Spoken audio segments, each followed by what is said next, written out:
Alright guys, so welcome to another video lecture, right? So today we begin a new chapter. We are skipping a few chapters for now, and we're going to move to chapter 12, which is going to be a basics of trigonometry, right? Then of course we're going to go back to sequences and series, and I will finish the course with differential equations. I'm actually changing the order of these chapters, I think we could spend more time on differential equations later on, right? And but I think it's a better idea if we know some trigonometry first and a little bit of series before actually going to differential equations. That way we can do a better chapter and a better job when it comes to differential equations. You'll see what I mean.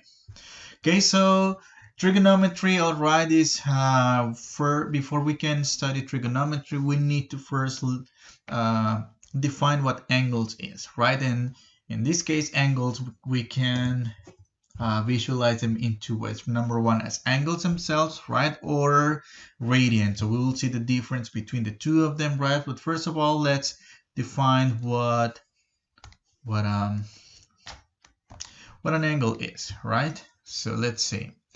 Let's do some highlights here. All right, so let's see. So an angle in the plane is generated by rotating a ray, right? So how do we get a ray? Okay, a ray. So we are going to have. Let's look at the first picture part of the picture, right? In which we have this horizontal line, right? And then we are going to do the following. We are going to rotate that line, right? To get this, right? And that's how, and the space in between these two lines, one of them called the initial side and the other one called the terminal side there, it's called the angle. And the point of intersection, which is this point right here that I'm highlighting, it's called the vertex, right? So, and of course, angles can be positive, right? Just like numbers, angles can be positive if they go counterclockwise.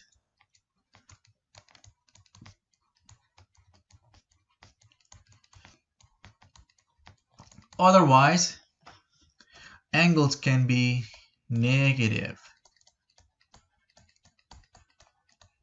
if we go clockwise. So we're going to look at them soon. So let's do a few examples of angles, and I'll show you how do we deal with them. Okay, for example, okay, let's notice in the Cartesian plane, right?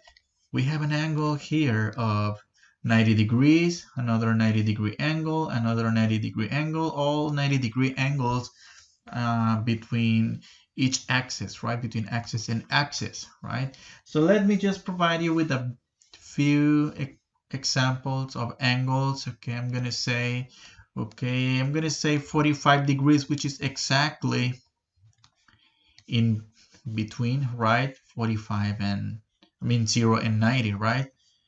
So, and we go counterclockwise, then the angle is positive, right? What about the angle right here? Okay, I'm gonna say 135, and we get by extending the ray all this way, right? 135 degrees, okay? Let's do a few more examples. Let's say, I don't know, I'm gonna say, how about this one right here? Okay, how about like this, right? And all this opening right here, counterclockwise, positive angle, that's 210 degrees, roughly, right? Just to put numbers, the angle may not be exact due to the limitation of this tablet, right? Which is not easy to do a good picture, right? Then we can start here, initial side, terminal side in the counterclockwise direction, right? So we get this right here, right? Which in this case is 270 degrees. Okay.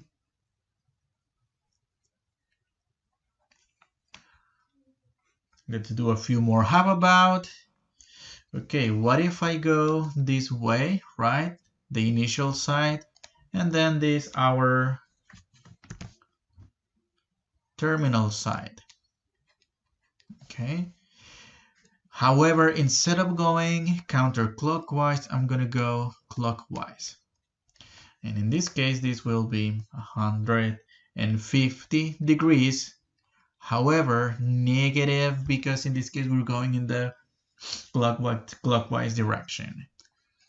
Likewise, I can say initial and terminal. However, instead of going counterclockwise, which would give me 90 degrees, I'm going to go clockwise to get 270 degrees, however, negative. All right.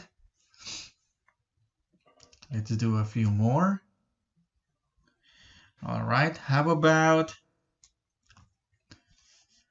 this X, the positive X axis as the initial side, right? And how about itself at the terminal side? However, if I go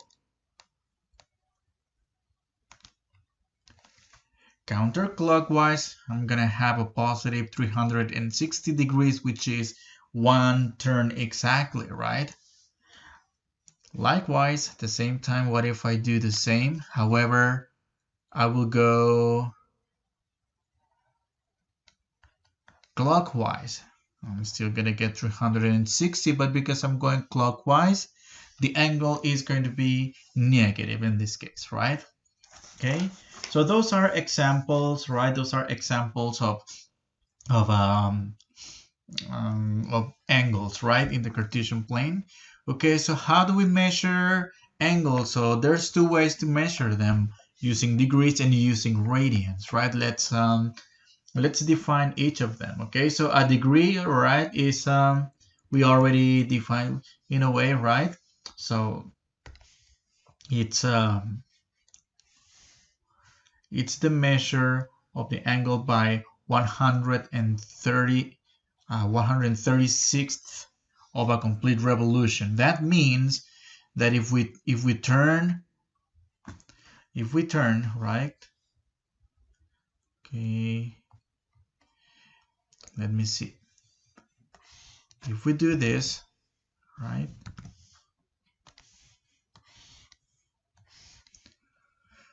We have one circle, right? Well, it's not perfect. Let me see if I have, okay, shapes. I think I have shapes here. Okay, I'm going to do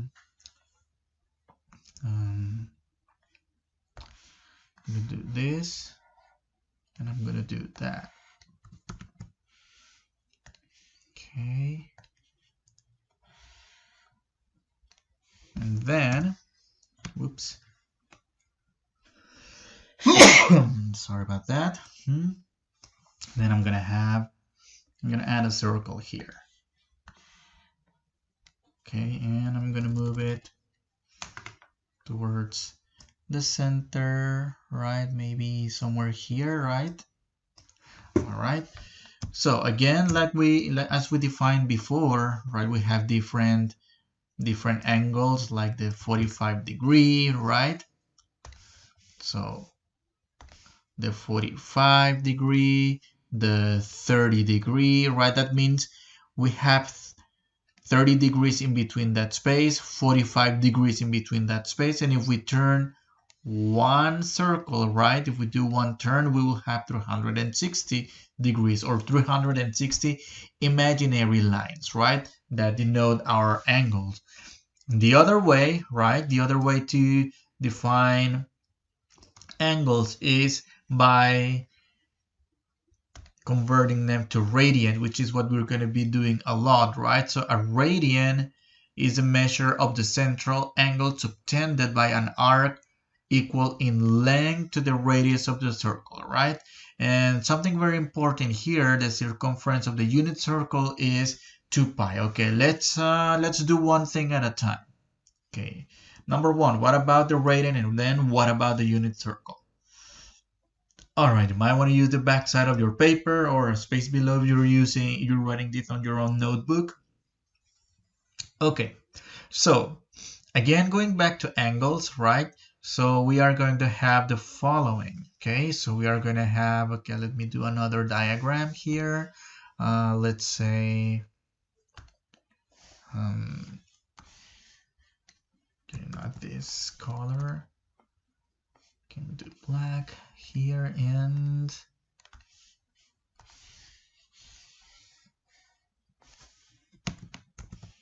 okay, nope.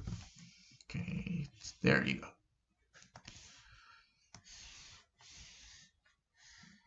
Oh, come on. All right. I needed this a bit bigger. Oh, okay, much better. Okay, what about this? Well, okay, let's see the relation between an angle in degrees and an angle in radians, right? So let's see. We are going to have no ruler, just shape. Okay. All right, so that's going to be our terminal endpoint, right? And whatever we have here, right, it's going to be our angle. Okay, something's weird's going on here. Okay, give me a second. All right, we're good. All right, so this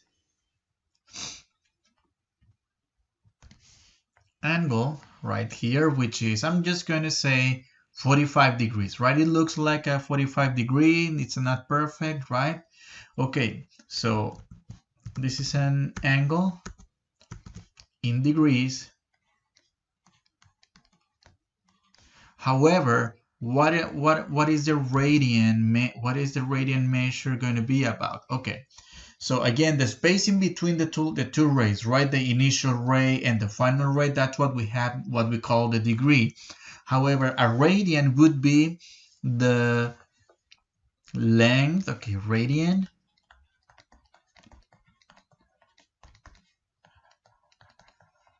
length of the arc subtended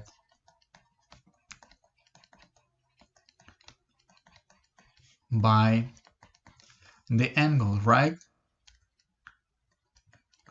So you can think of this angle being formed and forming this arc right here, right?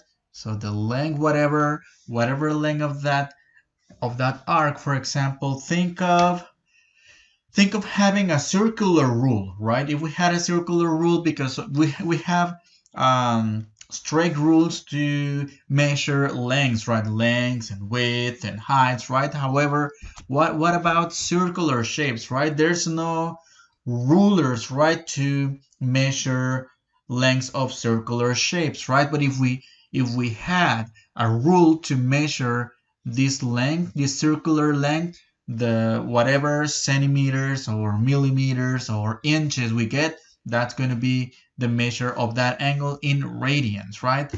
For simplicity, we call in the unit circle. Okay, what about the unit circle? Unit circle, okay, unit circle, circle of radius 1. Okay, it could be 1 centimeter, it could be 1 inch, 1 meter, depending on the scale that we work that circle, right? And then let's find out what the circumference of a circle is. So circumference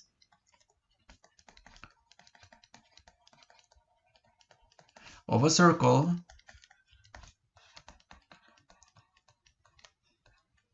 Okay, the formula to find the circumference equals C equals 2 pi times the radius, right? So to find the circumference of a unit circle, right?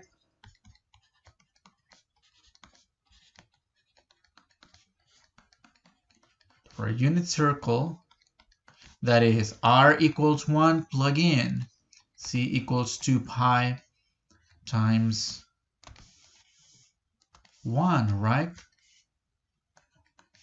And that's going to give us 2 pi.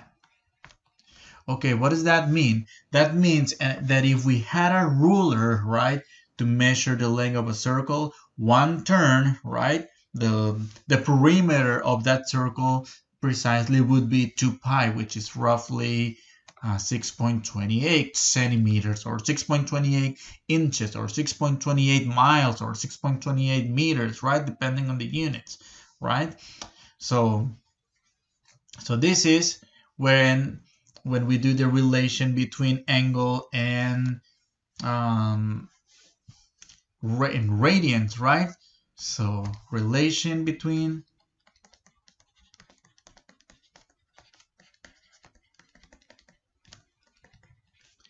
angle and radians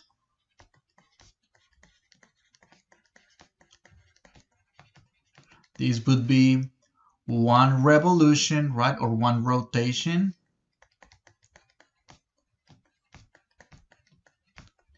equals 2 pi, right? But what is 1 revolution, right? What is 1 revolution in degrees? Right now, calling in the degrees, right? 1 revolution, again, recall this is 360 degrees, right? And then that equals to 2 pi in radians, right? Now, think of this as an equation, right? You might want to simplify this.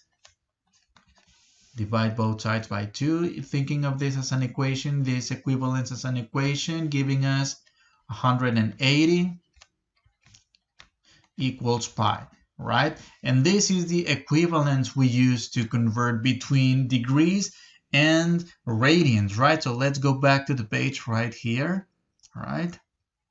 So let's go back, right? And so again, what we did is basically a proportion, right? So degrees, and we were looking at a relationship, a proportional relationship between degrees and radians, right? So to convert from degrees to radians, multiply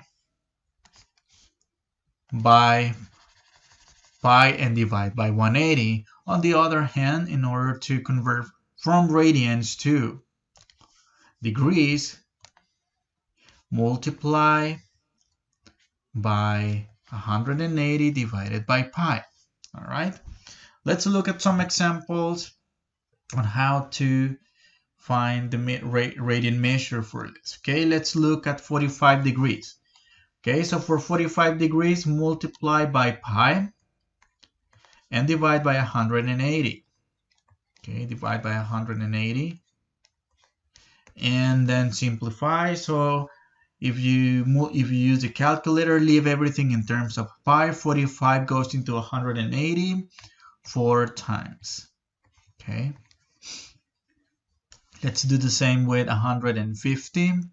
Okay, let's multiply by pi, divide by 180, right? Leave the pi symbol. Okay, we're going to use exact numbers, by the way, for this, and divide 150 by 180. That goes 5/6 times. Okay, and one more. Now we are going to have a negative angle, right? It's going to be the same. Just keep the negative sign, right? And all we do, okay, 60 goes into 18, I believe, 3 times. So this is going to be pi/3, but don't forget the negative sign. So in this case, for the negative sign, it will be an angle that will be rotated counterclockwise as opposed to the previous two. All right, let's do the opposite. Let's do the reverse. Let's go back and change from radians and change that into degrees. Okay, so to do that, we multiply by the reciprocal factor by 180 degrees, divide by pi. Notice how when we go back to degree notation, the pi symbol goes away, and 180 divided by 6, we get 30 degrees. Okay. And then 3 pi over 4 multiplied by 180, right? Divide by pi. Notice how we can divide out the pi's, and then divide 180 by 4, and then multiply by 3. If we use a calculator, we get 135 degrees. And then we have a negative angle in degrees. Let's change that into degrees, right? Notice how we can divide out the pi's. They go away. 180 divided by 2, that's 90. But don't forget the negative sign right here, right? And that is how we convert between one and the other. Okay, what is the meaning of this? Okay, so let's look at the 45-degree angle, right? So which is right here, right? We have, that means that if we measure this arc subtended by 45 degrees, the length of that arc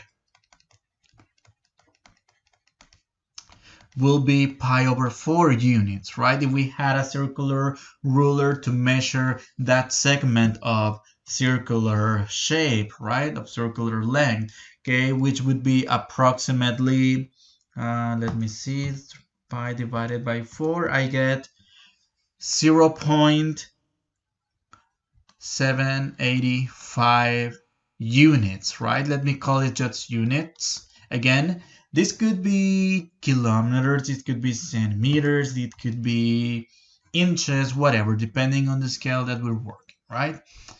And this is the end of the first section in trigonometry. Just define what angles are and the relationship with rotations and the radian system, right? We're going to use a lot of this in the proceeding sections, all right? For now, this is it for this section. I'll see you in the next video. Okay, see you later.